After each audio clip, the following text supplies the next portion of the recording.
स्वागत है आप सभी का आपके अपने YouTube चैनल के ऊपर। मास्टर सुभाष का आप सभी को नमस्कार। कैसे हैं आप सभी? उम्मीद है बहुत अच्छे होंगे। और आपकी तैयारी कैसी चल रही है? तो इस वीडियो में हम बात करेंगे एसएससी जीडी को लेकर कि अब आपके पास 30 दिन है। तो 30 दिन में आपको किस प्रकार से स्टडी करनी है, और ये जो 30 दिन है आपके वो 30 दिन है जो आपको सिलेक्शन में सबसे आगे रखेंगे।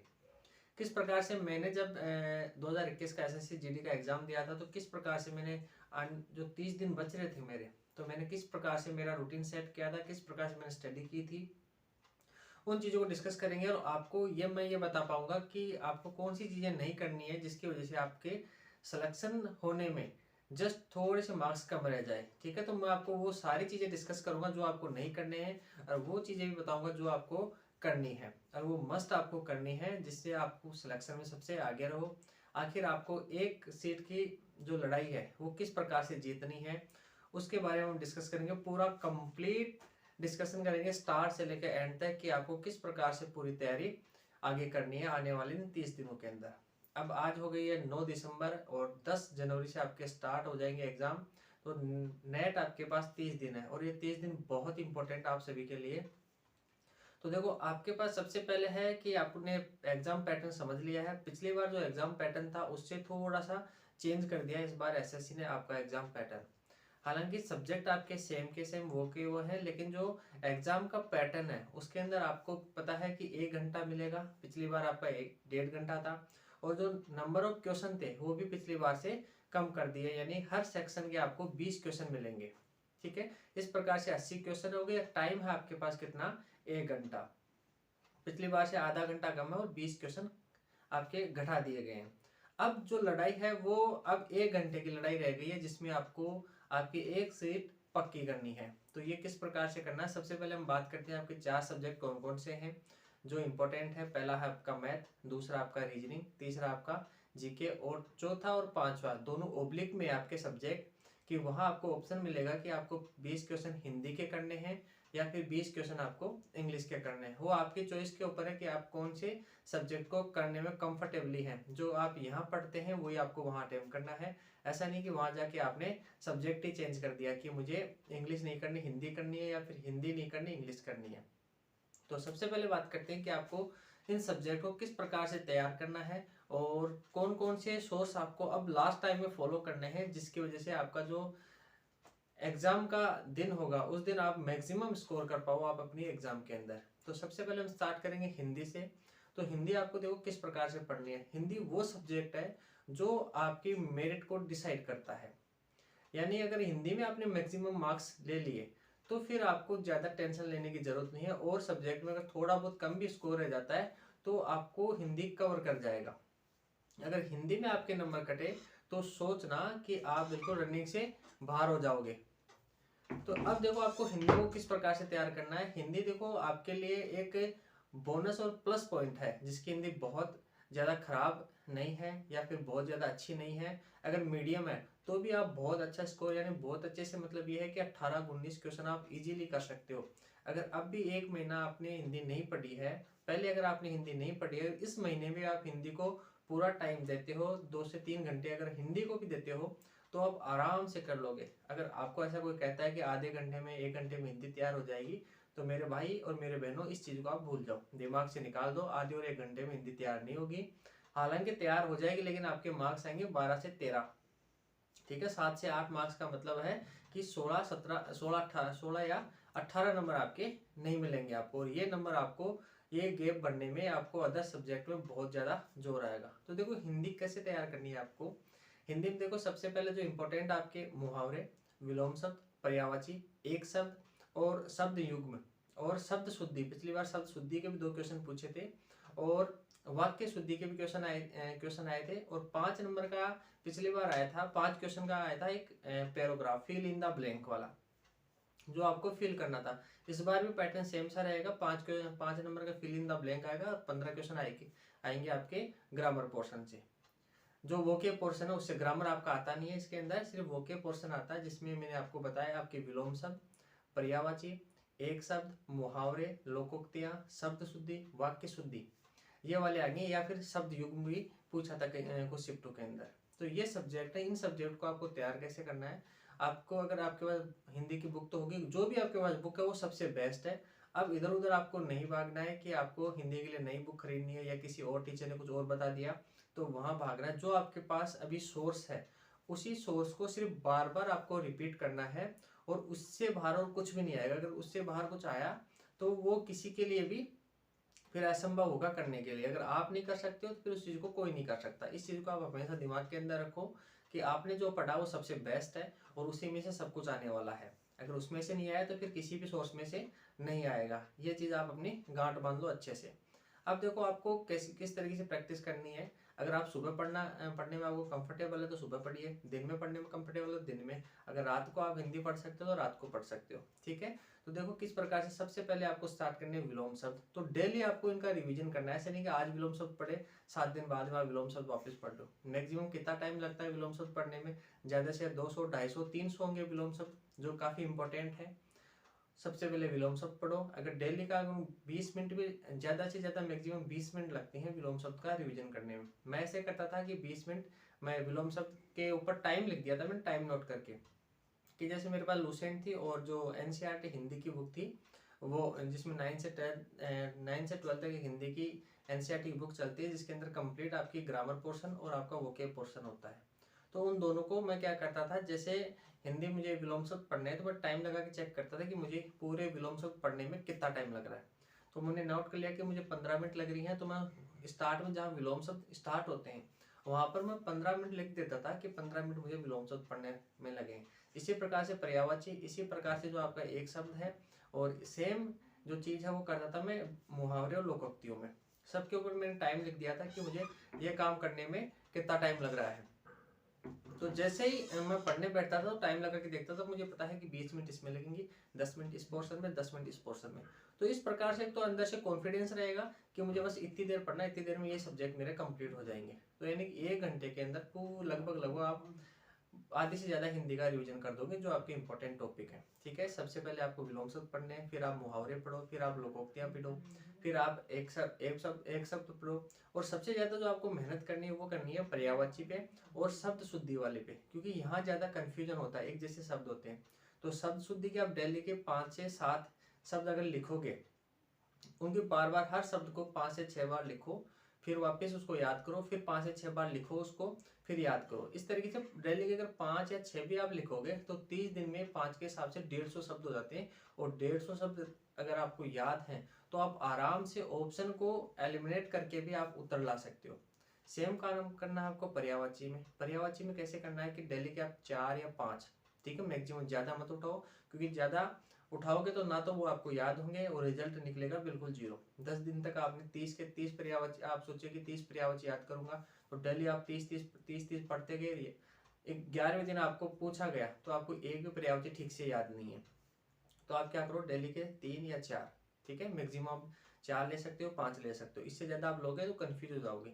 उनको लिखो, हर पर्यायवाची को लिखो, उसका अर्थ समझने की कोशिश करो, और बार बार उसको एक पर्यायवाची को 5 बार लिखो, 6 बार लिखो, ठीक है। फिर उसको आंख बंद करके याद करने की कोशिश करो मैंने कौन कौन से वर्ड लिख दिए, ठीक है। इस प्रकार से डेली करोगे। फिर जैसे अगला दिन आता है तो पहले वो 5 आपको अच्छे से रिपीट करने, देन उसके बाद में आपको नए वाले पर्यायवाची पे पढ़ने। इस तरीके से डेली के 5 करोगे तो 150 पर्यायवाची किसी भी किताब के अगर आप याद कर ले, तो किसी भी XYZ आपके पास कोई भी हिंदी की बुक है, ऐसा नहीं कि पर्टिकुलर इसी बुक से आएगा। लूसेंट है, अगर आपके जो भी आपके स्टेट के अंदर जो बुक चलती है एनसीईआरटी के अंदर, या फिर जो भी राइटर आपको आप ले आए हो बुक, किसी भी राइटर की आप बुक पढ़ लो, सब में कंटेंट सेम है। और मैंने मेरे चैनल के ऊपर भी हिंदी के बहुत सारे वीडियो ऑलरेडी मैंने डाल दिए, 3 वीडियो, उनको भी अगर आप देखोगे तो आपको बहुत बेनिफिट होगा उस चीज़ से। तो वो आप फास्ट फॉरवर्ड करके भी उनको देख सकते हो, स्पीड को थोड़ा फास्ट करके 1.5 की स्पीड में या 2 की स्पीड में देख के उनको सुन सकते हो। तो वो आपके लिए बहुत सफिशिएंट है, मोर देन सफिशिएंट है वो कंटेंट। वही मैंने कंटेंट पढ़ा था जो मैंने वीडियो बनाया है, सेम कंटेंट मैंने पढ़ा था हिंदी के लिए। अब देखो इसके बाद में बात करते हैं आपकी रीजनिंग की। तो रीजनिंग में देखो आपको क्या करना है, सबसे पहले तो आपको जो एसएससी के प्रीवियस ईयर के क्वेश्चन पेपर है, जैसे पिछले साल जेडी के एग्जाम लगे, उसके बाद में एमटीएस के एग्जाम हुए, सीएचएसएल के एग्जाम हुए, सीजीएल के एग्जाम हुए, सीपीओ के एग्जाम हुए, और अभी recently Delhi police head constable ministerial और Delhi police head constable AWTPO के एग्जाम हुए हैं, ठीक है। इनके आंसर की आ गई है और इनका जो कंप्लीट पीडीएफ सेक्शन है वो मेरे टेलीग्राम चैनल पे आपको मिलेगा। वो टेलीग्राम चैनल डिस्क्रिप्शन में मैं लिंक छोड़ूंगा, वो ज्वाइन करना आप सभी, और वहाँ पर आपको ये कंप्लीट पीडीएफ मिल जाएंगे। तो जितने आप टेस्ट वो लगा सकते हो रीजनिंग के लिए, ठीक है। हर सेट में 25-25 क्वेश्चन है और मॉक फॉर्म में दे रखे हैं, ठीक है। ऊपर क्वेश्चन है, फिर उनके 4 ऑप्शन है, और नीचे जब आपके 25 क्वेश्चन कंप्लीट हो जाएंगे तो वहाँ नीचे आंसर दे रखे हैं। तो फिर आप मैच कर लेना कि आपने कितने क्वेश्चन ठीक करे, कितने क्वेश्चन गलत हुए। जो क्वेश्चन आपके गलत हो रहे हैं बार बार, 2-3 आपने सेट लगाए, ठीक है, फिर आपको पता लगा एक पर्टिकुलर सेक्शन है जो आपका बिल्कुल गलत हो रहा है, ठीक है। रीजनिंग का कोई सा भी, वर्बल या नॉन वर्बल, ठीक है। जैसे आपकी सीरीज गलत हो रही है, या फिर बैठक व्यवस्था आपकी गलत हो रही है, या फिर आपका जो अल्फाबेट वाला पोर्शन है वो गलत हो रहा है, कोई भी पोर्शन जो आपका या कथन निष्कर्ष आपके गलत हो रहे हैं, तो उस पर्टिकुलर सेक्शन का आप यूट्यूब पर डालिए, कोई वीडियो देख लो, फिर उससे कॉन्सेप्ट समझो। अगर कॉन्सेप्ट आपके समझ में आ जाएगा तो फिर नेक्स्ट टाइम आप ट्राई करोगे, फिर आपके वो क्वेश्चन गलत नहीं होंगे बिल्कुल भी।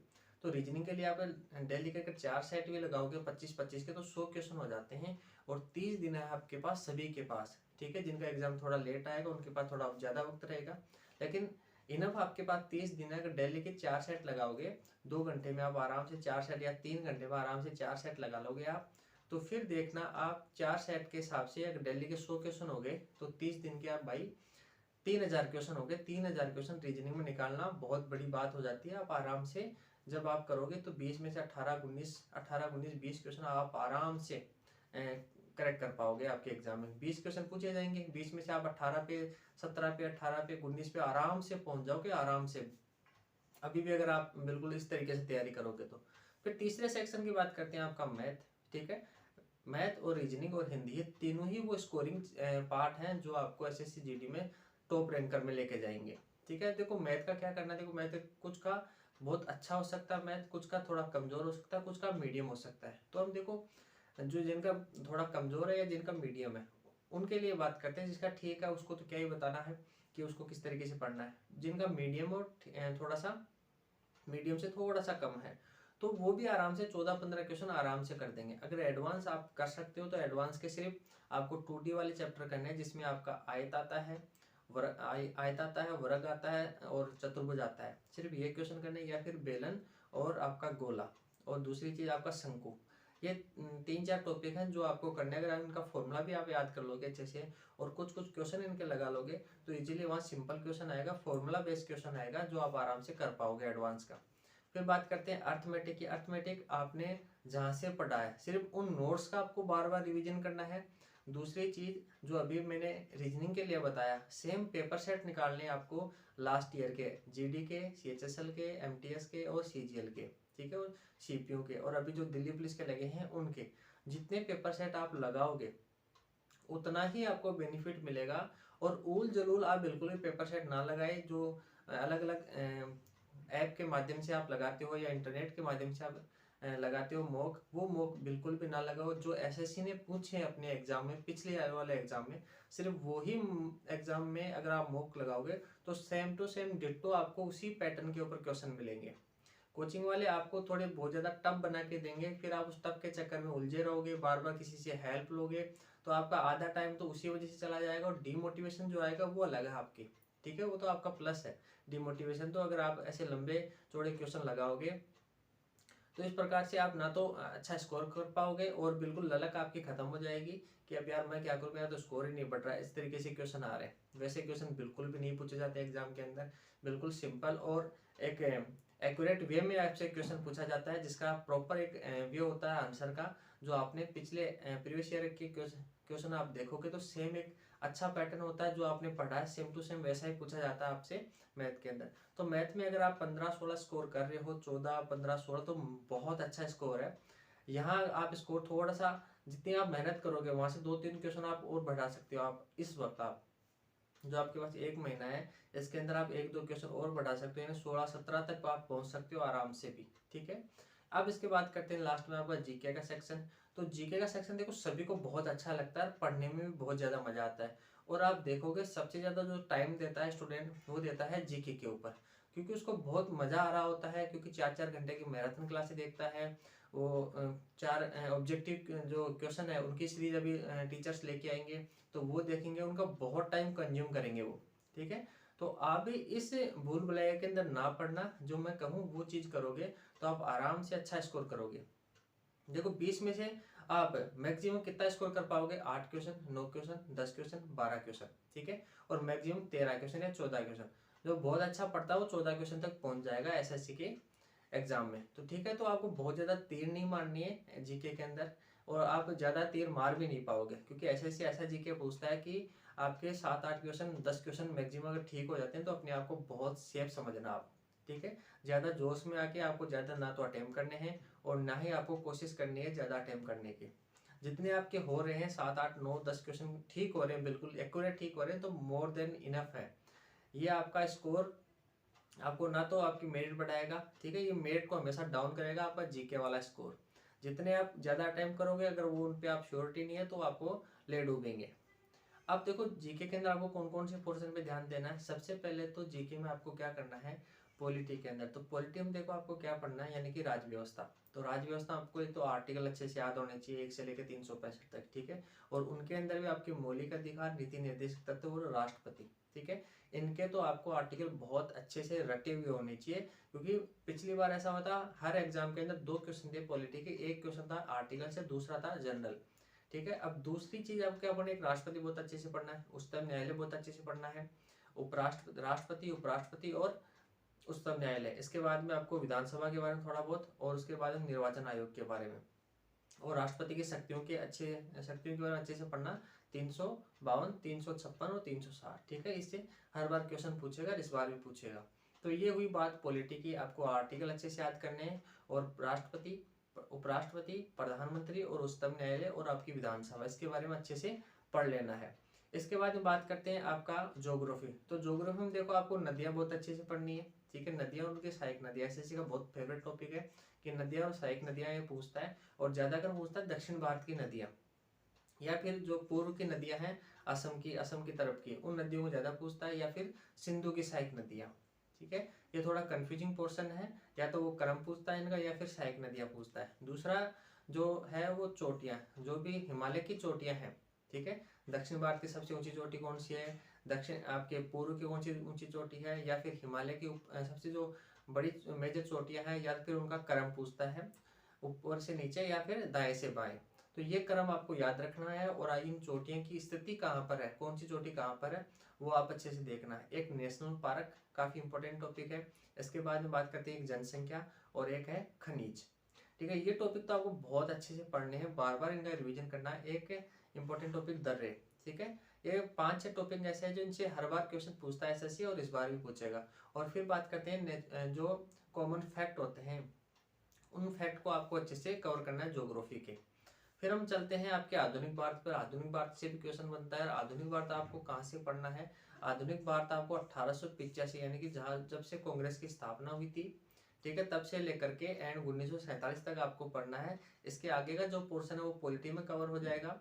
इतना पोर्शन आपको कवर करना है आधुनिक भारत से, ठीक है। और गांधी जी को आपको बहुत अच्छे से पढ़ना है। जब गांधी जी भारत में आए थे, उनके द्वारा चला गया आंदोलन, सभी आंदोलनों को अच्छे से स्टडी करना है, क्योंकि हर बार क्वेश्चन पूछेगी एसएससी इनसे। इसके बाद करते हैं आपके मध्य भारत से। मध्य भारत में आपका दिल्ली सल्तनत, और दूसरा है आपका मुगल काल। इन दोनों एम्पायर को बहुत अच्छे से पढ़ना है। और फिर उसके बाद में करते हैं, इससे पहले चलते हैं प्राचीन भारत में। तो प्राचीन भारत में सिंधु घाटी सभ्यता, और सिंधु घाटी सभ्यता, मौर्य काल। इसके बाद में आपको पढ़ना बौद्ध धर्म, जैन धर्म, ठीक है। इनको चारों को तो बहुत अच्छे से पढ़ना है, इन चारों टॉपिकों को, सिंधु घाटी सभ्यता, मौर्य वंश, और आपका बौद्ध धर्म और जैन धर्म, ठीक है। इनसे हर बार क्वेश्चन पूछता है। इसके बाद बात करते हैं जनरल साइंस की। तो साइंस से देखो नॉर्मली सिंपल क्वेश्चन पूछा जाता है, जो आप बहुत ज़्यादा साइंस पढ़ के आप उसको नहीं कर पाओगे। सिर्फ आपको नॉर्मल साइंस पढ़नी है। नॉर्मल साइंस आप पढ़ सकते हो, जो लुसेंट की बुक है उसके जो क्वेश्चन दे रखे हैं, जो ऑब्जेक्टिव वाली बुक आती है लुसेंट की, उसके अंदर फिजिक्स केमिस्ट्री के आप नॉर्मली क्वेश्चन जो दे रखे हैं वो क्वेश्चन ऐसे कैसे पढ़ लो। 1200-1300 क्वेश्चन है दोनों सब्जेक्टों के अंदर, तो वो क्वेश्चन पढ़ लो। और आपको जीव विज्ञान के अंदर क्या पढ़ना है, तो ह्यूमन बॉडी के बारे में, जैसे पाचन तंत्र हुआ, श्वसन तंत्र हुआ, आंखें हुई, ठीक है, ये पढ़ने। और एक दूसरा है प्रोटीन, जो आपके विटामिन प्रोटीन्स होते हैं उनके बारे में। ये बात हुई आपकी साइंस की। फिर कुछ जो फैक्ट है, वो फैक्ट के पास आपके पास कोई भी बुक होगी उसके अंदर से जो फैक्ट दे रखे होते हैं पीछे की तरफ, वो फैक्ट पढ़ लेना। फिर बात करते हैं करंट की। तो करंट के ऊपर आपको बहुत ज़्यादा फोकस नहीं करना है कि सब सारा करंट पढ़ना है, कि जो आप डेढ़ डेढ़ एक एक घंटे की डेली की क्लासेस लेते हो करंट के लिए, वो बिल्कुल बेकार है, उनमें से कुछ नहीं होने वाला। एक सिंगल क्वेश्चन नहीं आएगा उनके अंदर से, आप ये चीज़ महसूस करोगे जब जिस दिन आपका एग्जाम होगा। करंट के अंदर देखो कौन कौन से टॉपिक पे आपको ज़्यादा ध्यान देना। एक तो गवर्नमेंट की जितनी भी योजनाएं हैं वो योजनाएं पढ़नी है। दूसरा स्पोर्ट्स के ऊपर आपको बार बार स्पोर्ट्स को बहुत अच्छे से पढ़ना। अभी फीफा वर्ल्ड कप चल रहा है, एक तो फीफा ये, और जो पुराना वाला फीफा हुआ था 2018 के अंदर, उसको, जितने भी क्रिकेट के टूर्नामेंट हुए हैं, जितने भी बैडमिंटन के टूर्नामेंट हुए हैं, ये इनके ऊपर आपको ज़्यादा फोकस करना है, क्योंकि यहीं से क्वेश्चन एसएससी बार बार पूछेगा। एक पढ़ना आपको इकोनॉमी। इकोनॉमी जो लेटेस्ट में जो डाटा है, ठीक है, इकोनॉमी को बहुत अच्छे से आपको पढ़ना है। और ये आपको देखो सारा का सारा जो ये करंट है ये कहाँ पड़ेगा, कहाँ मिलेगा, ये मिलेगा आपको जो स्पीडी की बुक आती है, उसको मैं भी कंप्लीट कराऊंगा चैनल के ऊपर, ठीक है। और वो बुक लाके अगर आप उसको पढ़ लोगे तो मोर देन सफिशिएंट है आपके करंट के लिए। बजाय आप 2-2 घंटे की क्लासें लोगे, उससे कहीं ज़्यादा बेनिफिट मिलेगा आपको इस स्पीडी की किताब से, ठीक है। मैंने भी ये पढ़ी थी, और मेरे साथ और अधिकतर जिनका भी सिलेक्शन हो चुका है उन सभी ने ये सेम बुक पढ़ी थी। और फिर आपको पढ़ने जो भी नई नियुक्तियां हुई हैं पिछले 4-5 महीने के अंदर, वो नई नियुक्तियां पढ़नी है आपको, ठीक है। इतना ही मोर देन सफिशिएंट है करंट। और ज़्यादा आप पढ़ोगे करंट, ना तो आपके वो याद होगा और ना ही वो उसका आप रिवीजन कर पाओगे टाइम के ऊपर। तो पढ़ लेने से सब कुछ आपको आ नहीं जाएगा मेरे भाई, आपको उनका रिवीजन करना है बार बार। रिवीजन ज़्यादा इंपॉर्टेंट है, जितना आप रिवीजन करोगे चीज़ें आपको उतनी ही याद रहेंगी। तो करंट के लिए आपको क्या पढ़ना है, स्पोर्ट्स पढ़ना है, एक इकोनॉमिक्स वाला सेक्शन पढ़ना है, और दूसरा चीज़ पढ़ना है आपको जो भी नई नियुक्तियां हुई है वो। और चौथी चीज़ पढ़नी है आपको जितनी भी गवर्नमेंट की योजनाएं हैं जो रिसेंटली नई लॉन्च हुई है या फिर जो चल रही है, जिनके जो फ्लैगशिप योजनाएं जिनका काफ़ी अच्छा रिजल्ट है, उन योजनाओं को बहुत अच्छे से आपको कवर करना है। तो ये थी कंप्लीट चारों सब्जेक्टों की आपकी बात। अगर इंग्लिश का, इंग्लिश की भाई, इंग्लिश का जो आपको वोके पोर्शन है वो बहुत अच्छे से आना चाहिए। जिस प्रकार से हिंदी है सेम वैसी की वैसी इंग्लिश है। जिनका वोके पोर्शन अच्छा होगा वो अच्छा स्कोर करेंगे इंग्लिश के अंदर। अब देखो मैंने चारों सब्जेक्ट के बारे में आपको अच्छे से बता दिया, साथ में इंग्लिश के बारे में। अब आपके पास बचा है 30 दिन। अब 30 दिन में जितना आप पढ़ सकते हो, ठीक है, डेली के 4-4 सेट आप रीजनिंग के ज़्यादा भी लगा सकते हो, लेकिन मिनिमम आपको 4 तो लगाने ही है। 4 सेट आपको मैथ के लगाने हैं, 4 सेट ही आपको रीजनिंग के लगाने हैं। इससे ज़्यादा आपको एक्स्ट्रा और खुद पढ़ने की जरूरत नहीं है कि आप ये सोर्स पढ़ो वो सोर्स पढ़ो। 4-4 घंटे की आप क्लासें देख रहे हो, क्लासें देखने का कोई फ़ायदा नहीं होने वाला मेरे भाई। जितना आप सेल्फ पढ़ लोगे इस वक्त में, वो सेल्फ ही आपके एग्जाम में काम आएगा। और लिमिटेड मैटर पढ़ो। एक चीज को आप 5 बार पढ़ो, बजाय 5 चीजों को अलग अलग सोर्स से पढ़ने के, ठीक है। एक चैनल को आप फॉलो करो, वहीं से बार बार उसी चैनल के आप वीडियो देखो, जो भी कंटेंट आ रहा है उस कंटेंट को बार बार पढ़ो और उसका बार बार रिवीजन करो। जितना आप रिवीजन करोगे उतना ही आप सिलेक्शन के नज़दीक जाओगे। और ये ऐसा मौका है जो आपको जीवन में दोबारा नहीं मिलेगा। जिनका रिसेंटली अभी सिलेक्शन हो गया उन सभी को बहुत बहुत बधाइयाँ। और जिनका सिलेक्शन नहीं हुआ, यानी कि पॉइंटों से, कुछ पॉइंटों से रह गए पूरा काम करके, जो एसएससी जीडी का भी एग्जाम हुआ था फाइनली, उसके अंदर कुछ पॉइंट से, कुछ 1 नंबर से, 2 नंबर से, आधे नंबर से, 0.5 से जो जिनका सिलेक्शन रुक गया है, उनके लिए बेहतरीन मौका है। और ऐसा मौका देखो बहुत कम लोगों को नसीब हो पाता है कि अभी अभी जस्ट वैकेंसी कंप्लीट हुई है और नई वैकेंसी आ गई और उसका एग्जाम भी घोषित हो गया है। और मैं चैनल के ऊपर हिंदी और आपका जीके पूरा कंप्लीट करवा दूंगा। कल से क्लासें आना स्टार्ट हो जाएंगी, पूरा हिंदी कंप्लीट करवा दूंगा। पूरा जो भी एसएससी के अभी रिसेंटली एग्जाम हुए हैं, एसएससी जीडी से लेकर अभी जो सीजीएल तक है, सीजीएल की भी आंसर किया जाएगी 13 तारीख को, जैसे कंप्लीट होगा। तो ये सारे कंप्लीट क्वेश्चन मैं करवा दूंगा आपको 10 तारीख से पहले पहले। अगर आप उनको भी सुन लोगे तो आपके लिए मोर देन सफिशियंट है वो, ठीक है। और साथ में करंट जो स्पीडी की बुक है वो पूरी कंप्लीट करवाऊंगा मैं करंट की। उसके वीडियो आप देख लोगे तो आपके लिए बहुत फायदेमंद साबित होंगे वो, ठीक है। और फिर भी अगर आपके कोई डाउट बचता है एसएससी जीडी को एग्जाम को लेकर, उसके बारे में मैं आप कमेंट सेक्शन में पूछ सकते हो, या फिर व्हाट्सअप नंबर मिलेगा आपको, वहाँ पर भी आप मैसेज कर सकते हो। अगर आपका स्कोर अभी भी लगभग लगभग 60, 65, 55 अगर आप क्वेश्चन कर पा रहे हो 80 के अंदर से, तो बहुत अच्छा स्कोर है, बहुत अच्छा, ठीक है। अगर आप हिंदी में 17-18 क्वेश्चन कर रहे हो, रीजनिंग में 17-18 क्वेश्चन कर रहे हो, और आपके मैथ के अंदर 14-15 क्वेश्चन कर रहे हो, और जीके के अंदर 7-8-10 क्वेश्चन कर रहे हो, तो बहुत अच्छा स्कोर है आपका, ठीक है। 30 दिन में जितनी आप मेहनत करोगे ये स्कोर और बढ़ेगा। और मिलते हैं नेक्स्ट वीडियो में। तब तक के लिए अपना ख्याल रखना, और कल से क्लासेस स्टार्ट हो जाएंगी, और चैनल को लाइक शेयर और सब्सक्राइब करना ना भूलें। मिलते हैं नेक्स्ट वीडियो में, तब तक के लिए अपना ख्याल रखना। Okay bye.